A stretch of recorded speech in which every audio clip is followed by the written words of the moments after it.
And what we've decided to do today is to make a video in two parts. Those parts to do with the local beach walkers' perspective on the birds here and the anecdotal evidence we've gathered from them over the years of talking, because the birds are simply wonderful. So we're talking in two areas. One, behind me, the reef birds, and over here, the bush birds on the edge, which we call the foreshore birds. So also it's heavily intertidal, this reef. So being intertidal, there's access to different types of shellfish, worms, shrimps, and other feed that attracts our seabirds, and that's why we have such a wonderful plethora of them. And I think that in the video you'll see in some cases where we probably have 5,000 plus birds behind me out here.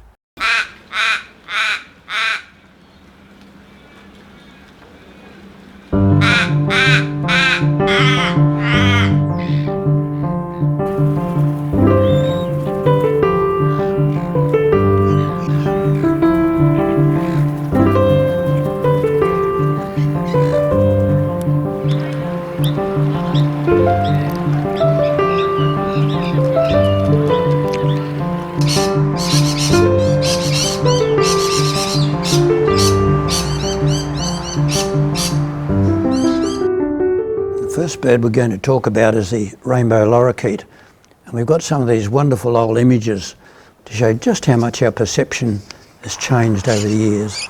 Today we're very realistic, and here we've got a lovely pair of rainbow lorikeets, rainbow scaly. There's another one in the banks here, and there's lots of variations, and they actually get drunk on the nectar from the Banksia flowers. Now what they're doing there is they're digging a hole to make a nest, and our Banksia trees obviously be too tough, except there's a beetle called a longicon beetle. The beetle digs in deep and rots away the inside of the trees, so these little guys can very easily dig a beautiful nest. Most magnificent birds you'll ever find around Bayside, and we're so fortunate to have them in teeming numbers. Beautiful thing. But here's something remarkable that's been happening. The scaly lorikeet, which we thought was a separate species, is now cross-merging quite often with the rainbow lorikeet, and we're getting that remarkable little bird like this around Australia in many, many places. Now this next segment has got to do with our local, what we'd call crows, but in fact they're the ravens. People mostly call them crows, but it's interesting that crows have 5 words. Those 5 words, when they bleat, they go 3 times means they're hungry, 4 times means they found food, and when there's a danger around they call 5 times, so it's quite interesting. Here's a batch of babies, all brought down to the reef earlier this year, and they were just lovely, lovely. Anyway, we call a batch of ravens an unkindness of ravens, and that's because they're associated with not looking after their children. And a batch of crows is called a murder of crows. A group of 8 crows at Oxford University were presented with a large box with a single hole in it, a big mealyworm grub in the middle, and a straw. And they were smart enough to get a straw and poke it through, but they couldn't get to the mealy grub. One of the crows sat back, had to think about it, picked up the straws, jammed 2 into each other by squeezing it in, and the third one made a longer straw, poked that through and got the mealy grub. In Tokyo, I know there are ravens who fly around and take nuts from the trees which are too hard for them to crack, and they drop them at crossings, road crossings. And then when the cars go through and crush the nuts, they wait till lights turn green and come over and eat the nuts. And lastly, if you're interested, there's crows have been actually seen and filmed pulling fishing lines in out of holes in the ice and on jetties to get at the fish. So they pull the fishing line in, put their foot on it when no one's looking, pull it into more until finally they get the fish on the end. So they're pretty smart creatures, and lovely creatures too when you get to know them. It's interesting with birds that the longer an alarm call is, the further away the danger is. The shorter and shriller the calls, the closer the danger. It's also normally, if it's less danger, it's normally a lower pitch sound. So when you start hearing that, you have a good look around, you'll probably see a falcon cruising along the foreshore here. The bird's getting quite upset about it. And I might say too that bird songs began with Australian birds and eventually moved around the world And we're told 50 million years ago. Extraordinary, isn't it? Seagulls have a remarkable feature. There's a baby there, lovely. See, it's still mottled on the back from when it was in the nest and trying to stay safe from predatory birds flying over. But as they grow, they go from that black leg, black beak and black back into bright red legs, bright red beaks as they reach maturity. And as they get older, see there's a lovely one there down at the Red Bluff. And as they get older, they turn, in maturity they're very red, but as they get older they go black again. And it's quite interesting because you can see by their behaviours as well. But the interesting thing is about them, well, someone tells me they sound like teenage girls or gulls, but they certainly do, and they're loved by children and everybody. Everyone loves seagulls. Kids run amongst them, throwing bits of bread over their shoulders. They're a wonderful bird to have on our foreshores. But one thing they do that's quite remarkable is they're one of the very, very few creatures in the entire world who can drink fresh water and salt water with impunity. We drink too much salt water, we dehydrate faster, we die faster, no matter how thirsty we are. But seagulls have behind their eyes two glands. Those glands process salt water and extract the salt, and the fresh water drips into their system. And guess what they do with the salt? They snort it out their nose. I've never seen it, but I'd love to. They're not really seabirds as such, I gather, because apparently they won't put their heads underwater. So if you've got a little bit of fish down, just a little too deep for them, they'll flounder and shout and squawk and run around in circles. They like broken fish on the surface when the shoals are coming through and the porpoises are getting amongst them, the barracuda and other things.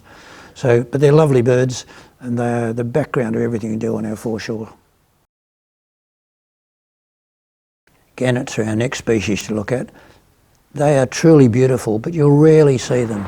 It's very, very hard to catch up with gannets, but there they are, just off Mentone, this one further back to the left from the Ricketts Point area that we've been mostly doing our filming. They're diving into the water.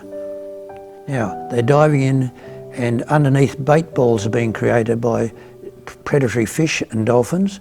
These guys see them, they dive into those bait balls and hit the fish.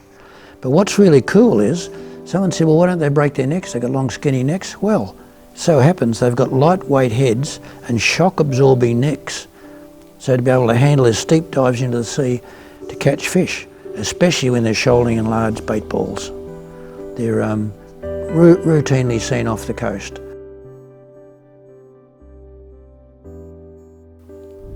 We're now going to talk about our local Pacific gulls. And they're like the seagulls too in passing. When they're young they're mottled, and as they get older they get their strong black colours, and they're mottled and a bit brownish for about 3 years surprisingly, so they probably live to 8 or 9. And they're very strong, very big, and very popular. There's some babies there, 3 babies. Very young baby still, and this one's changing its colour, and she was so sweet. She's still young, so she's not too frightened. She came right out of the water to have a look at us and have a chat. She swam across when we're sending her with the camera. Isn't that sweet? Now she's in her last stage. She's about 2.5. Coming up to Christmas, she'll change completely. And here you can see the difference between the two gulls. Seagulls, you know, because they've got big fat yellow beaks that are quite different. They're larger, and there are a number of variations of this particular gull around the world. Ours we call the Pacific gull, but we occasionally get one of the other gulls coming in. The Pacific gulls lead a lot of things, but one of the things they do like doing is flying into the water, diving in, because they're a bit stronger and they'll have a go, rather seagulls won't, and grabbing sea urchins. They lift them up into the sky and then drop them down onto the rocks.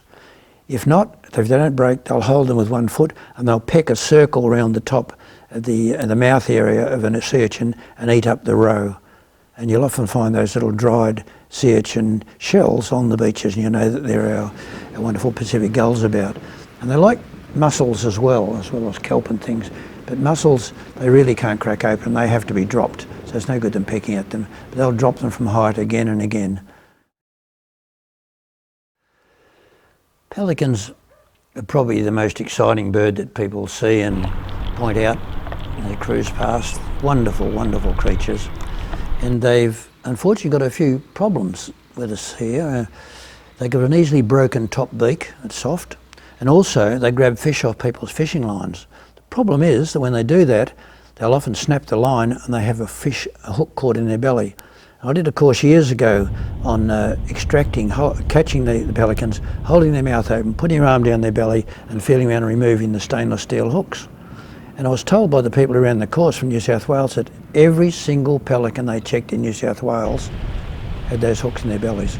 So myself and a few others rang the general fishing groups and asked them, could they please ban, you can't change the pelicans behaviour, but could we ban the stainless steel hooks?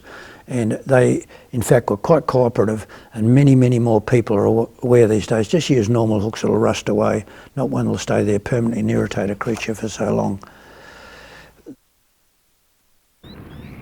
Pelicans, of course, are like seagulls as well. They love us, and if you're on the shore and they get to know you, they'll make a beeline for you coming in to get bread or whatever you might like to feed them. Beautiful animals. Look at that one, look at that. Out there with the crows or the little cormorants all mucking around. This is the joy of being down at the Ricketts Point Reef system in the summer, particularly after December. And there's a pelican coming in. Glorious, isn't it, the way they come in and then settle and drop into the water. Look at that. Beautiful.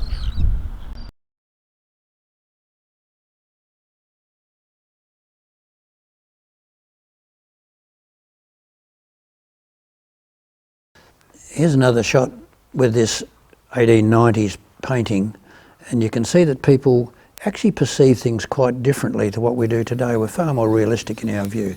This guy coming up has got a black band and a white number on it, and that's for males. Some of them are when they're banded, and the girls have white bands and black numbers.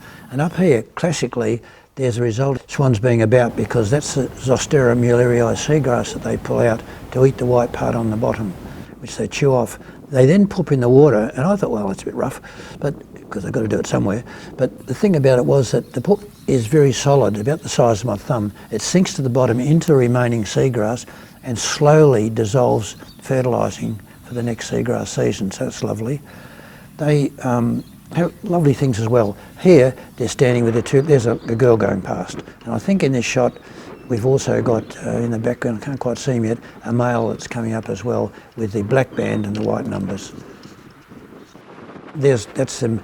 The shallow water obviously, his neck's long enough to get into the Zostera mullerii seagrasses, which you'll then be talking about, and that is a rare and beautiful shot. Now recently we found a mother down there with 7 young, so she was a very lucky girl. And here's a very, very unusual shot of a young cygnet who'd decided he just wanted to settle on the beach right in the spot that everybody walks through. So you've got to be young to be that naive, but you couldn't tell what it was. You'd think it was a big football when we came up close. And what you'll often see on the beaches, there's swans standing up with one leg or 2 legs. You wonder why they get onto one leg? Well, that's their temperature control. A swan is so well feathered to protect itself against the cold that it has a lot of trouble getting rid of heat on very hot days, and needs to cool off sometimes as well. So depending on whether their legs are in the water or out on the rocks, and whether their legs are exposed fully or they've sunk down over their legs, allows them to completely control their temperature, because the heat can leave those exposed legs but can't get through their feathers.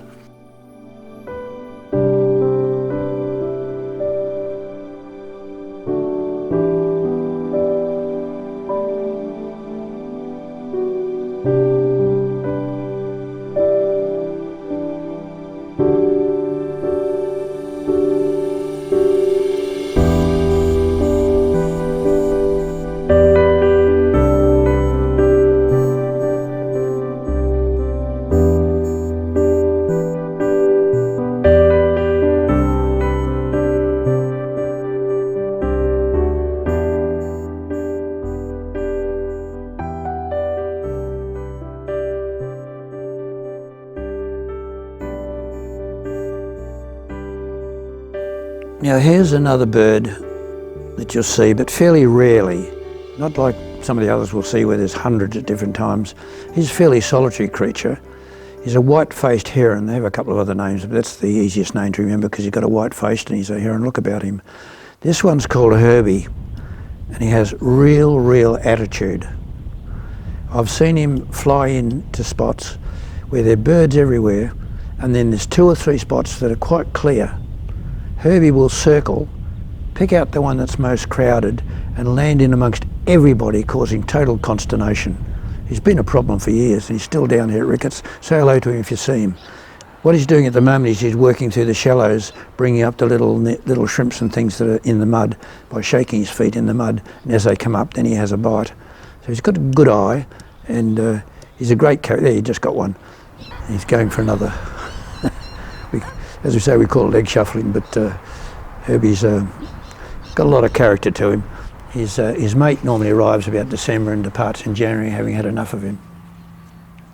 Now, worldwide, these herons are about, and they are also smarter than you think because they've learnt to fish in a remarkably different way. They actually fly to the shore, grab insects in their beaks, come back out and drop the insects into the water. And as soon as an insect gets onto the water, of course it shakes and fusses around and is out in trouble. Herbie, or his ilk, will then dive straight in and grab the fish. So they actually go physically fishing.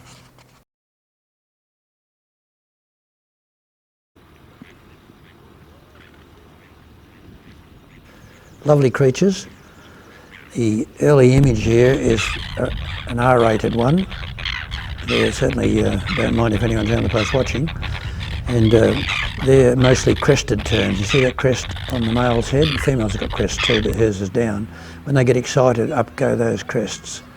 The young are very much like our seagulls in that when they're young they're very speckled, and you see one or two speckled ones in there if you look hard, but they do get together in big groups in the off-season just to be sociable. After seagulls, there's a young there, beautiful isn't it, to know that they're young. That would only be about 4 months old. Even his little crest has barely begun to appear. Most of the young tend to get together too with a few adults around the place just keeping an eye on them. There's no parents around the world who can trust their kids on their own, and the birds don't seem to be much different. But you can see that, look how many. That's on the Ricketts point at the right time. I lost count of them. Some days there are many, many more than that. So it's a beautiful thing to see when you come down here. And after seagulls, in our Bayside, that would be our most common seabird. It's interesting too, when they go out fishing as terns and dive under the water and come back to feed their young who are waiting in those big bunches of birds, they can actually locate their own young by their cries. So they all start crying and they listen to get the right cry. When they get the right cry, that's the one they dive into amongst a big conglomerate of birds and shove a fish or two down their mouth. That's fairly common around the world, we think. Well, we hope you enjoyed this video, and we truly hope, like us, you enjoy these birds, which are a wonderful attraction for our community. We'll soon begin filming part 2, and when we do, we'll place a lot more concentration on the threats to this wonderful asset of ours and what we might be able to do about it. So thanks for watching. We look forward to seeing you soon with part 2.